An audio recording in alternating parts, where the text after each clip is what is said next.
The labor crunch situation in East Asia is far worse than it is in the United States. Because while we have millennials, they don't. And they also have something called the one-child policy, which has been gutting the Chinese demographic for 40 years now. And China is now the fastest collapsing demographic in human history. And there is no way the PRC survives the next decade in its current form. They just don't have the tax structure and the labor structure to even try. So this was always going to fail this decade. COVID may be speeding things up a little bit. And the end of China as kind of a major centerweight in the East Asian geopolitical structure, that is something that is going to reverberate for decades to come. Now, from the American point of view, this is all a net gain. From the Japanese point of view, this is all a net gain. But for some of the countries that were trying to have their foot in both worlds, have their cake and eat it too, this is a bit of a disaster. So if you are Korea or say Thailand or maybe even India, where you've tried to balance your security needs with the United States, your economic needs with the Chinese, you're about to lose both because the Americans are no longer interested in patrolling the world and they're resourcing their entire manufacturing system. That doesn't leave a lot else for anyone else. Xi has really done everything he could to purge the system of all potential rivals. And that has included intimidating into silence or imprisoning anyone who is capable of independent thought within the bureaucratic system. So you never want to rule out something like a coup. It could happen, but if that did happen, it's difficult to see whoever would pull it off to be able then to control the country on the other side of it. They might be a regional leader and they might be fine for their region, but the rest of the Chinese system would have a different opinion on who should be in charge. That's how civil wars begin. So I don't think that's a great thing to put your hopes into if you're hoping for China to remain part of the international system. In the case of Russia, it's not quite so tight. Which is not to say that it's not tight. There's probably 6 people remaining that have access to Putin on a regular basis, 3 of whom are toadies and who are incompetent. That's like the defense minister Shoigu or Medvedev, the former president. And then there's 3 people who are actually intelligent, like Patrushev, who ran the KGB for the longest time, or excuse me, FSB now, or Igor Sechin, who's in charge of the state oil concern. But of everyone within the Russian elite, the only one who might have the guts to actually off Putin is Igor Sechin himself. But if there's one thing everyone else in Russia agrees upon, it's that Igor Sechin is kind of a prick, and they would all kill him if he actually tried.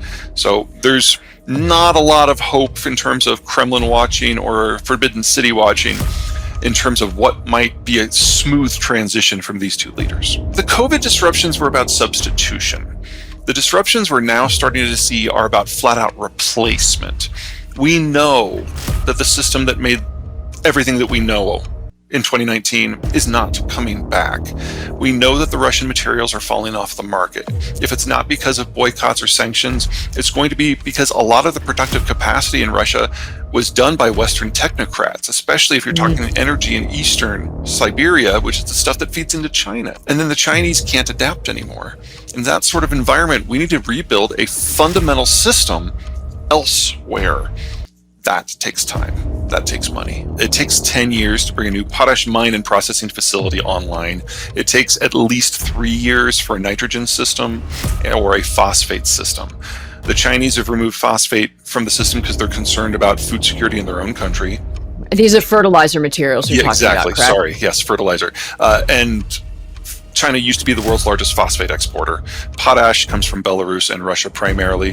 Canada is a big supplier, and so this is good for the United States, but for everyone else, it's kind of screwed. And there are some new facilities that are coming online, but they were already kind of baked into the math because they've been coming for years, so we knew they were coming. There may be a little bit of surge capacity, but it's already too late for the Northern Hemisphere's planting season. I mean, if you're going to apply fertilizer, you've already done it this year. And fertilizer prices based on type are up between 50 and 200%. That means in the United States, we have seen a significant amount of crop switching as farmers choose outputs that don't require so many inputs. And that's something we can do here because we can finance the difference. It's not a problem, but most of the world doesn't have access to something like farm credit. Now, you go to the rest of the world, and you're talking about farmers either not planting on what they consider to be their marginal lands because those will only produce with fertilizer, or using less fertilizer for the crops that they just choose to grow. So we know we're going to have a poorer harvest on a global scale, but we're not going to know just how bad that is until probably the end of the third quarter, beginning of the fourth quarter. And then the final piece is, of course, grain stocks. We have about 2 months globally in terms of stocks we've saved up, but half of that is in China. And every time the Chinese have tried to tap their grain stocks, they've discovered that it's rotted almost to nothing because their storage facilities are awful. In the case of some of the grains, they don't even have facilities. They just literally make a big pile of it along the side of all the roads. And then lo and behold, half of it rots in 2 months. So we really only probably have 4 or 5 weeks in terms of reserves, and that's very concentrated in specific countries. By the time we get to October, we're going to have a very solid idea of just how short we are. Part of the reason that we're not panicking about the food situation right now is most of the world at the moment is eating last year's harvest. And so there was no problem with the input into the system. And so